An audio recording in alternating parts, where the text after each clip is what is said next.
আসসালামু আলাইকুম বন্ধুরা, কেমন আছেন? আশা করি আপনারা সবাই ভালো আছেন। আজকে থাম্বনেল দিকে তো আপনারা বুঝতে পারছেন কি ধরনের কথা আমি বলতে চাচ্ছি।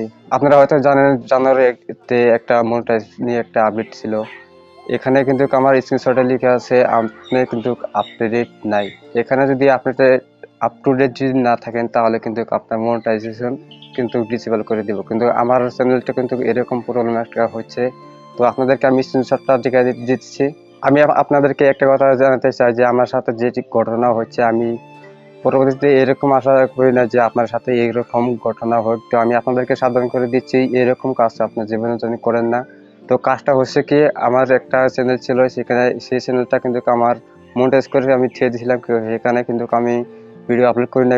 তো এখানে আমার একটা চ্যানেল ছিল, সেটা কিন্তু আমি মনিটাইজ করে দিয়েছিলাম, কিন্তু এই চ্যানেলটা কিন্তু এখন ডিসেবল করে দিচ্ছি। কিন্তু এখানে আমি স্ক্রিনশটটা আপনাদেরকে আমি দেখিয়ে দিচ্ছি যে এখানে কি লেখা আছে। কিন্তু আমার ইউটিউবের জন্য কিন্তু একটা মেল আছে, এই মেলে কিন্তু লেখা আছে আপনার কিন্তু আপ টু ডেট নাই। কিন্তু এখানে কিন্তু আপনারা হয়তো জানেন যে জানুয়ারিতে কিন্তু একটা মনিটাইজ নিয়ে কিন্তু আপডেট ছিল, কিন্তু হয়তো আপনারা কম বেশি জানেন এটা। কিন্তু সেই আপডেটে কিন্তু এখন আমার কোনো অসুবিধা হচ্ছে। কিন্তু এই অসুবিধাটা হচ্ছে কি এর কারণে যে আমি একটা চ্যানেল মনিটাইজ করে কিন্তু আমি 6 মাস ধরে আমি ভিডিও আপলোড করছি না। সেখানে কিন্তু আমার কোনো ধরনের ডলার অ্যাড হচ্ছে না, কোনো ডলার ইনকাম হচ্ছে না। আমি তার মানে 6 মাস ধরে ভিডিও আপলোড করছি না, সেই জন্য কিন্তু আমার চ্যানেলটা ডিসেবল হয়ে গেছে। তো আমি পরবর্তীতে এরকম ভুল কাজ এখনো আমি আপনাদেরকে বলে দিচ্ছি যে এই কাজ কিন্তু আপনাদের কাছে যদি না হয়, আপনাদেরকে আমি সাবধান করেছি যেটা আমার সাথে হচ্ছে। তো অনেকে ভাবে কিন্তু এই ভাই কিন্তু এখন ক্লিকমেন্ট করছে, আসলে ভিডিওটা কোনো ক্লিকমেন্ট না, কিন্তু এটা সত্য ঘটনা। কিন্তু আমার এই চ্যানেল হয় নাই, আবরাল টেক চ্যানেলে এটা কিন্তু আমার কোনো মনিটাইজ ডিসেবল হয় নাই।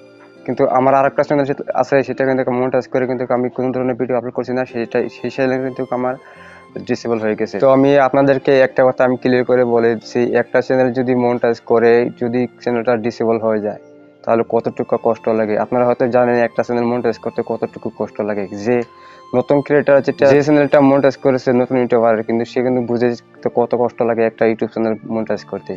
তো আমি আশা করি আপনারা এই ভুল জীবনে করবেন না। চ্যানেল যদি আপনার 5টা থেকে 10টা থেকে রেগুলার কন্টেন্ট আপলোড করে থাকবেন, যদি কন্টেন্ট আপলোড যদি না করে থাকেন তাহলে কিন্তু ওই চ্যানেলটা কিন্তু আপনি বহে রাখবেন না। হয়তো আমি এতে বেশি চ্যানেল দরকার নাই, যদি আপনার চ্যানেল খুলেন বেশি বা হাই 1 থেকে 2টা চ্যানেল খুলবেন, তার কারণ যদি ওই 2টা চ্যানেল জানি আপনি যদি ভিডিও আপলোড করতে থাকেন। এই ধরনের ঘটনা আপনার সাথে যদি না হয়, সেই জন্য আমি কথাটা বলে দিলাম। হয়তো আমার সাথে যে ঘটনা হয়েছে আপনার সাথে এই ঘটনা না হয়, সেই জন্য আমি ভিডিওটা বানাচ্ছি।